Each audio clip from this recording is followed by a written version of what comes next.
കൂട്ടുകാർക്ക് നല്ലൊരു ദിവസം ആശംസിച്ചുകൊണ്ട് മാമ്പഴത്തിന്റെ പുതിയ വീഡിയോയിലേക്ക് സ്വാഗതം.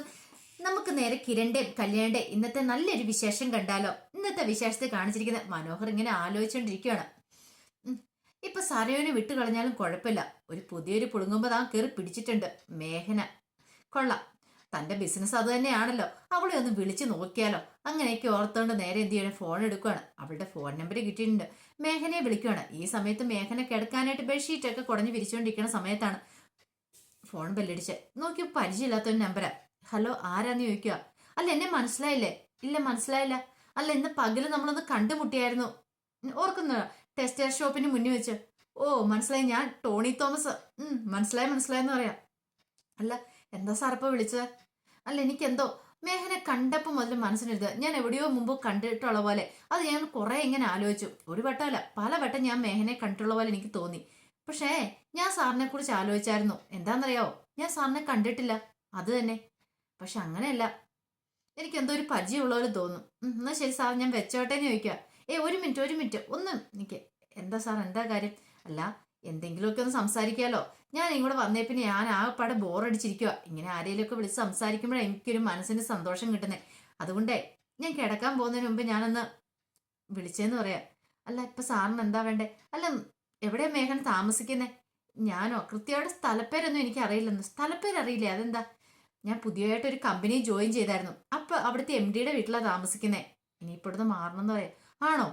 ആഹാ, അത് നല്ല കാര്യമുള്ളൂ. അതെ, ഇനിയിപ്പോ വീടെടുത്ത് മാറണമെങ്കിൽ എന്നോട് പറഞ്ഞാൽ മതി കേട്ടോ.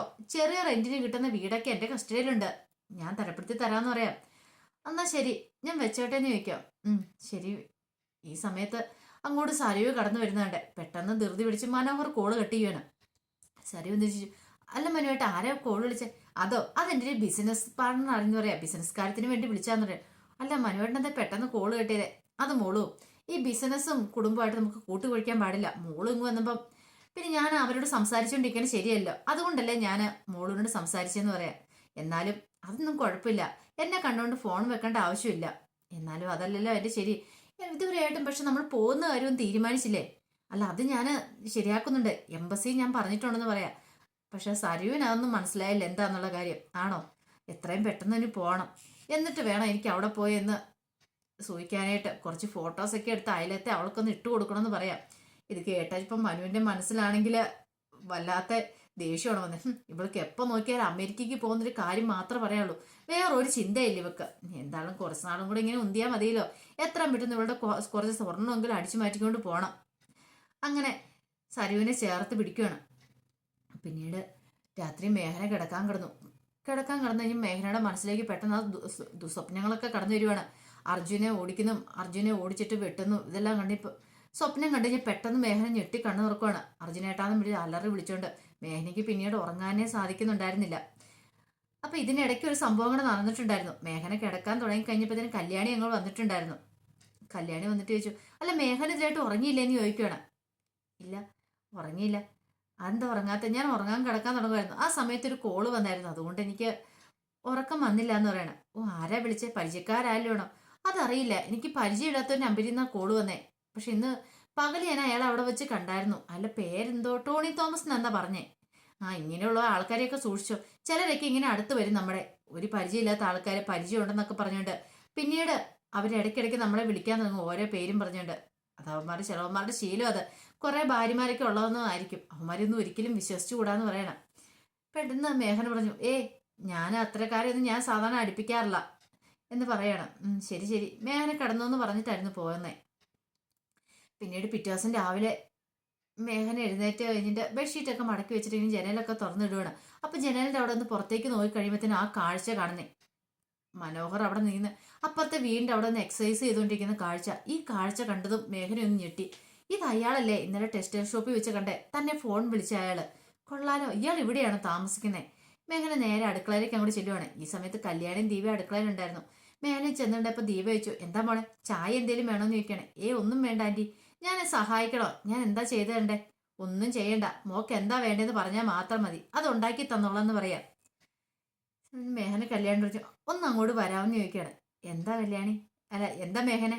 അല്ല, ഒരു കാര്യം ഉണ്ടായിരുന്നു. ദീപ പറഞ്ഞു, ചെല്ലു മോളെ, എന്തേലും കാര്യം ഉണ്ടായിട്ടായിരിക്കും വിളിക്കുന്നത്, ചെല്ലാൻ പറയാണ്. അങ്ങനെ മേഘന കല്യാണിയും കൂട്ടി അങ്ങോട്ട് പോവാണ്. അപ്പൊ കല്യാണി ചോദിച്ചു, എന്തിനെ വിളിച്ചേ? ഞാൻ ഇന്നലെ ഒരാളുടെ കാര്യം പറഞ്ഞില്ലായിരുന്നോ, എന്നെ ഫോൺ വിളിച്ചിട്ട് ഞാൻ പരിചയമുണ്ടെന്നൊക്കെ പറഞ്ഞേ, അയാളെ ഞാൻ കണ്ടെന്ന് പറയണേ. കണ്ടോ? എവിടെ? ഇതേ അപ്പുറത്തെ വീടിന്റെ ടെറസിന് മുകളിൽ നിന്ന് എക്സസൈസ് ചെയ്യുന്നുണ്ടെന്ന് പറയണം. അയാളോ? എന്നാൽ ശരി, ഒന്ന് കാണണല്ലോ എന്നുള്ള രീതിക്ക് കല്യാണി ചെല്ലുവാണ്. കല്യാണി ചെല്ലും, ജനലിൽ കൂടെ കാണുന്ന കാഴ്ച മനോഹർ അവിടെ നിന്ന് എക്സസൈസ് ചെയ്യുന്നതാണ്. ഇവനാണെന്ന് ചോദിക്കണം. അത് ഇയാള് തന്നെയെന്ന് പറയണേ. ഇയാളെ പരിചയമുണ്ടോ? പരിചയമുണ്ടോന്നോ? അതെ, അപ്പുറത്തെ വീട്ടിൽ അവളുടെ ഭർത്താവാന്ന് പറയണ സരുവിന്റെ. ആഹാ, അത് കൊള്ളാലോ. അയാളുടെ കല്യാണം കഴിഞ്ഞാണോ? കല്യാണം കഴിഞ്ഞാണോന്നോ? അയാളുടെ ഒരു കല്യാണം അല്ല കഴിഞ്ഞ്. അയാൾക്ക് എത്ര ഭാര്യമാരുണ്ടെന്ന് അയാൾക്ക് പോലും അറിയത്തില്ല. എവിടെയൊക്കെ ചെന്നോ അവിടെ എല്ലാം അയാൾക്ക് ഭാര്യമാരും ഉണ്ടെന്ന് പറയാം. ആഹാ, അത് കൊള്ളാലോ. ഇന്നത്തെ കാലത്ത് ഇങ്ങനത്തെ ആൾക്കാരൊക്കെ ഉണ്ടോന്ന് ചോദിക്കുക. അവന്റെ കാര്യത്തിൽ അത് പറയാൻ പറ്റില്ല. അവനിപ്പോ അടുത്ത ഇരേനെ തപ്പി ഇറങ്ങിയതായിരിക്കും. അപ്പൊ ഇനി ചൂണ്ടയിട്ട് കഴിഞ്ഞു. അപ്പൊ ഒരു പക്ഷേ മീൻ പിടിക്കാന്ന് കരുതിയതായിരിക്കും. അതുകൊണ്ടായിരിക്കും മേഘനേനെ ചൂണ്ടയിട്ട് നോക്കിയത്. അവന് അങ്ങനെ വെറുതെ വിട്ടിട്ട് കാര്യമില്ലെന്ന് പറയാണ്. അല്ല, എന്താ തീരുമാനിച്ചിരിക്കുന്നത്? അവനിട്ട് നമുക്ക് നല്ലൊരു പണി കൊടുക്കണ്ടേ? ഇനി വിളിക്കുവാണെങ്കിൽ മേഘന കോളൊന്നും എടുക്കണ്ടെന്ന് പറയണം. ശരി, ഞാൻ കോളൊന്നും എടുക്കുന്നില്ല. അവൻ ഈ വീട്ടിൽ വിളിച്ചു വരുത്താം, അതിനുള്ള പണിയൊക്കെ ഞാൻ ചെയ്തോളാന്ന് പറഞ്ഞിട്ട് അങ്ങോട്ട് പോവാണ് കല്യാണി. നേരെ കിരണിന്റെ അടുത്തേക്കേ ചെല്ലുന്നത്. അപ്പൊ കിരൺ രാവിലെ പത്രമൊക്കെ വായിച്ചോണ്ടിരിക്കുന്നു. എന്താ കല്യാണി? അല്ല, ഞാൻ പറഞ്ഞില്ലായിരുന്നു ഇന്നലെ മേഘന ഒരുത്തം വിളിച്ചെന്ന് രാത്രിയിൽ പരിചയമുണ്ടെന്നൊക്കെ പറഞ്ഞുകൊണ്ട് വിളിച്ച് ശല്യം ചെയ്യുന്നു. ആ പറഞ്ഞു. അവൻ ആരാന്നറിയണോ? ആരാ അവന്?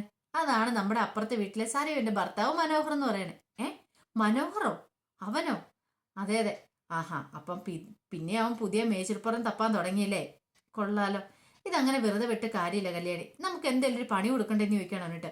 പിന്നെ പണി കൊടുക്കണ്ടേന്നോ? ഉറപ്പായിട്ടും പണി കൊടുക്കണമെന്ന് പറയാം. എന്നാ ശരി, ഞാൻ അവനെ ഒന്ന് വിളിക്കാം, അവളുടെ നല്ലൊരു പണി കൊടുക്കാന്ന് പറയണം. അങ്ങനെ മനോഹറിനെ വിളിക്കുവാണ് കിരണ്. കിരൺ വിളിച്ചു, നീ എവിടെയാ? അല്ല, ഞാൻ വീട്ടിലുണ്ട്. എനിക്ക് നിന്നെ ഒന്ന് അത്യാവശ്യമായിട്ട് കാണണമല്ലോ. അതെന്താ സാർ ഇപ്പം കാണുന്നേ? അല്ല, അതൊക്കെ ഞാൻ ഇവിടെ വന്നിട്ട് പറയാം. നീ വീട്ടിലേക്ക് വാ. അയ്യോ സാർ, ഇവിടെ എല്ലാവരും ഉണ്ട്. ആ സമയത്ത് ഞാൻ ഇങ്ങനെ വരുന്നേ. ഇതേ, അതൊന്നും നീ കാര്യമാക്കണ്ട. എന്തായാലും പറ, തടി തപ്പി ഇങ്ങോട്ട് വാ. ഫോണിൽ കൂടെ പറയാൻ പറ്റുന്ന കാര്യമില്ല, നേരിട്ട് പറയാൻ പറ്റുന്ന കാര്യമെന്ന് പറയണം. ശരി സാർ, ഞാൻ വരാമെന്ന് പറയണം. ഫോൺ വെച്ച് മിങ്ങിയരുത് എന്തിനായിരിക്കും പോലും വിളിക്കുന്നത്. ഇനിയിപ്പോൾ തന്നെ എന്തേലും പറഞ്ഞ് തന്നെ ബ്ലാക്ക്മെയിൽ ചെയ്യാനാണോ? പറയാൻ പറ്റില്ല, പോവാതിരിക്കാൻ പറ്റില്ല. പ്രശ്നമോ? അങ്ങനെ മനോഹരം ഒരുങ്ങി താഴേക്ക് ചെല്ലുമ്പോഴത്തേനും സരിയുള്ള ചായയൊക്കെ ആയിട്ട് വരുന്നുണ്ട്. കൂടെ ശാരി ഉണ്ടായിരുന്നു. അല്ല, മനുവേട്ടൻ എങ്ങോട്ടേത്? ഞാനൊന്ന് നടക്കാൻ പോവാ. അതെ, ഈ ചായ കുടിച്ചിട്ട് പോയാൽ മതി. ഇത് ഞാൻ ഉണ്ടാക്കിയതാ, മനുവേട്ടന് വേണ്ടി സ്പെഷ്യലായിട്ട് ഉണ്ടാക്കിയതാ. ഈ സമയത്ത് ശാരി പറഞ്ഞു, എന്നെ കൊണ്ടൊന്നും ഉണ്ടാക്കാൻ സമ്മതിച്ചില്ല മോള്. ഞാൻ ഉണ്ടാക്കിയോളാം മനുവേട്ടൻ എന്ന് പറഞ്ഞുകൊണ്ട് ഉണ്ടാക്കിയതാന്ന് പറയാം. അല്ല, ചായ കുടിക്കുക. അത് മോള് ഞാൻ വന്നിട്ട് കുടിച്ചോളാം. ചായ കുടിക്കുക മനുവേട്ടാ. ഞാനും നടക്കാൻ വരാന്ന് പറയണ. നീ നടക്കാൻ വരാൻ? അതെന്താ ഞാൻ നടക്കാൻ വന്നാല്? ഈ സമയത്തൊന്നും നടക്കാൻ കൊള്ളില്ല എന്ന് പറയണ. ശാരി പറഞ്ഞു, അതെന്താ മോനെ അങ്ങനെ പറയണേ? ഈ സമയത്തല്ല ഗർഭിണികൾ നടക്കണ്ടേ? ഇനിയാണോ അത് ഗർഭിണികൾ നടക്കണ്ടേ? അതൊക്കെ ശരിയാമേ. പക്ഷെ ഇവിടെ പുറത്തിറങ്ങി കഴിഞ്ഞിട്ടുണ്ടെങ്കിലേ ചുറ്റും കഴുകും കണ്ണുകളുമായിട്ട് അറിയാലോ ആരൊക്കെ ഇരിക്കണേന്ന്. അവരുടെ കണ്ണുകൾ കിട്ടിയിട്ടുണ്ടെങ്കിൽ പിന്നെ അത് മതി, വയറ്റിൽ കിടക്കുന്ന കുഞ്ഞിന് എന്തെങ്കിലും ദോഷം കിട്ടാനായിട്ട്. ആ വയറ്റത്തേക്ക് നോക്കിയാലെങ്കിലും മതി. ഓ, അത് ശരിയാ, ഞാൻ അതിനെക്കുറിച്ചൊന്നും ചിന്തിച്ചില്ല. അത്രയൊന്നും ചിന്തിച്ചില്ല കേട്ടോ എന്ന് പറയണം. പറഞ്ഞു, അല്ല മനുവേട്ടാ, അന്നൊരു കാര്യം ചെയ്യാം. മനുവേട്ടൻ പോയിട്ട് വരുമ്പോൾ എന്നെ ഒന്ന് പുറത്തു കൊണ്ടാവോ എന്ന് ചോദിക്കണം. എന്തിനാ? വേണ്ട വേണ്ട, ഇപ്പൊ പുറത്തൊന്നും പോകേണ്ട ആവശ്യമില്ല. അതല്ലേ കഴിഞ്ഞ ദിവസം മോളൂന് ഞാൻ കൊണ്ടുപോയിരുന്നു, ഞാൻ പാർട്ടിക്ക് പോയിട്ട് പോലും. കാരണം അങ്ങനെയൊക്കെ പോകുമ്പോൾ കൊണ്ടുപോയിട്ടുണ്ടെങ്കിലേ, ഇന്നാ ദിവസം പോയപ്പോൾ നമ്മൾ രണ്ടും പോയപ്പോൾ വണ്ടി കട്ടറിക്കാടി ചാടിയോ കറമോ കാര്യം ഓർമ്മയുണ്ടല്ലോ. അതെന്നാന്ന് ശാരി പെട്ടെന്ന് ചോദിക്കുകയാണ്. ഇതൊക്കെ ഇതിന്റെ ഇടയ്ക്ക് നടന്നെന്ന് മനോഹർ പറയണം. അതുകൊണ്ടാ, ഇവിടുത്തെ റോഡൊന്നും ശരിയല്ലാന്നേ. മോളെ എങ്ങനെ കൊണ്ടാൻ പറ്റില്ല, വയറ്റിൽ കിടക്കുന്ന കുഞ്ഞിന് ദോഷമല്ലേ. അതുകൊണ്ടല്ലേ ഞാൻ മോളെ കൊണ്ട് ഒരിടത്ത് ഇപ്പൊ പോകാത്തെന്ന് പറയണം. ശാരി അത് വിശ്വസിച്ചു. പിന്നീട് ചായ പകുതി കുടിച്ചിട്ട് ഗ്ലാസും കൊടുക്കുകയാണ്. ഇതെന്താ മനുവേട്ടാ മൊത്തം കുടിക്കാതെ? നല്ല ചായയൊക്കെ സൂപ്പർ ആയിട്ടുണ്ട്, പക്ഷേ ബാക്കി ഞാൻ വന്നിട്ട് കുടിച്ചോളാം. മോള് കുറച്ചുകൂടെ എടുത്തു വെച്ചാലേ, എനിക്ക് കുറച്ചുകൂടെ വേണമെന്ന് പറഞ്ഞിട്ട് മനോഹർ അങ്ങോട്ട് ഇറങ്ങി പോവാണ്. ഈ സമയത്ത് മോളെ എന്ന് പറഞ്ഞ് സരീനെ വിളിച്ച് അകത്തേക്ക് കയറി പോവാണ്. മനോഹർ ഇങ്ങനെ ചിന്തിച്ചുകൊണ്ട് പോവാ, എന്തിനായിരിക്കും അയാൾ തന്നെ വിളിച്ചത്? അങ്ങനെയൊക്കെ ഓർത്തത് നേരെ കല്യാണിന്റെ വീട്ടിൽ ചെന്ന് കയറുവാണ്. ഈ സമയം കിരൺ അങ്ങോട്ട് ഇറങ്ങി വന്നു. ആഹാ, നീ വന്നല്ലോ, കയറി വാടാന്ന് പറയണം. അല്ല, എന്താ സാർ എന്നെ വിളിച്ചേ? നീ കയറി ഭാഗത്തേക്ക്. നിനക്കെന്താ പേടിയുണ്ടെന്ന് ചോദിക്കും. ഇല്ല, പേടിയൊന്നുമില്ല. പിന്നെന്താ, നീ ഇങ്ങോട്ട് കയറി വാ. നിന്റെ ഇത് കണ്ടിട്ടുണ്ടോ ഓർക്കുമല്ലോ, നിന്നെ ഞാൻ എന്തോ ചെയ്യാൻ വേണ്ടി വിളിച്ചാന്ന്. അല്ല സാറേ, സാർ എന്തേലും കാര്യമായിട്ടല്ലേ വിളിക്കുള്ളൂ. എന്തേലും എന്നെ കൊണ്ട് എന്തെങ്കിലും കാര്യം സാധിക്കേണ്ടതായിട്ടുണ്ടോ? ഒരു കാര്യം സാധിക്കേണ്ടതില്ല. പിന്നെ എങ്ങനെയൊക്കെ പോയിരുന്ന കാര്യങ്ങളൊക്കെ സുഖമായിട്ടാണോ എന്ന് ചോദിക്കണേ. കുഴപ്പമൊന്നുമില്ല. നിന്റെ പഴയ പണികളൊക്കെ നിർത്തിയാ പെണ്ണുങ്ങളെ വല വീശി പിടിക്കുന്നേ? അങ്ങനത്തെ പണിയൊന്നും ഇല്ല സാറേ ഇപ്പം. ഞാൻ ഡീസൻ്റായി. എങ്ങനെയല്ലേ എനിക്ക് ഈ ഊരാക്കുടിക്ക് നീ അറിയുമെന്നല്ലോ, ഊരാക്കുടിക്കും തല ഊരി പോയാൽ മാത്രം മതി. ആണോ? ഓ, എന്നാ ശരി വാ. പിന്നെ നിനക്ക് എവിടെയായിട്ട് കുറെ ബിസിനസ് ഒക്കെ ഉണ്ടെന്നല്ലേ പറഞ്ഞേ, അങ്ങ് കൊറിയയിലോ അമേരിക്കയിലോ ഒക്കെ. അതൊന്നും നോക്കാൻ പോകണ്ടേന്ന് ചോദിക്കുകയാണ്. അല്ല, അത് പിന്നെ സാറ് ഓ, അപ്പൊ അങ്ങോട്ട് പോകാനായിട്ട് ഇപ്പൊ താല്പര്യം ഇല്ലായിരിക്കും അല്ലേ? അതുകൊണ്ടായിരിക്കുമല്ലേ പോകാത്തെ. അതൊന്നും കുഴപ്പമില്ല, നീ കയറി വാന്നും പറഞ്ഞുകൊണ്ട് മനോഹറിനെ അങ്ങോട്ട് കൊണ്ടേ ഇരുത്തുവാണ്. അങ്ങനെ കൊണ്ടിരുത്തി മനോഹർ ചേര ഇരുന്നിട്ട് നോക്കി കഴിയുമ്പോഴത്തേനും ട്രേക്കകത്ത് ചായ ഗ്ലാസ് ഒക്കെ ആയിട്ട് നേരെ മേഘനെ അങ്ങോട്ട് വരുന്ന കാഴ്ച കണ്ടേ. ഇത് കണ്ടതും മനോഹർ ആകെപ്പാടെ ഞെട്ടിത്തരിച്ച് നിൽക്കുകയാണ്. അപ്പൊ അതിന്റെ വിശേഷങ്ങളൊക്കെ നമ്മൾ കണ്ടത്. ഇതിന്റെ ബാക്കി വിശേഷങ്ങളുമായിട്ട് വൈകുന്നേരത്തെ പ്രമോയി വരാട്ടോ. ആദ്യമായിട്ട് കാണുന്നവരാണെങ്കിൽ ചാനൽ ഇഷ്ടപ്പെട്ട ഒന്ന് സബ്സ്ക്രൈബ് ചെയ്യാൻ മറക്കരുതേ. അതോടൊപ്പം തന്നെ കണ്ടുകൊണ്ടിരിക്കുന്ന എല്ലാവരുടെ സപ്പോർട്ടിലേക്കും തുടർന്നും പ്രതീക്ഷയുണ്ട്. എല്ലാവർക്കും ഒരിക്കൽ കൂടി നല്ലൊരു ദിവസം ആശംസിച്ചു നിർത്തുന്നു. നന്ദി.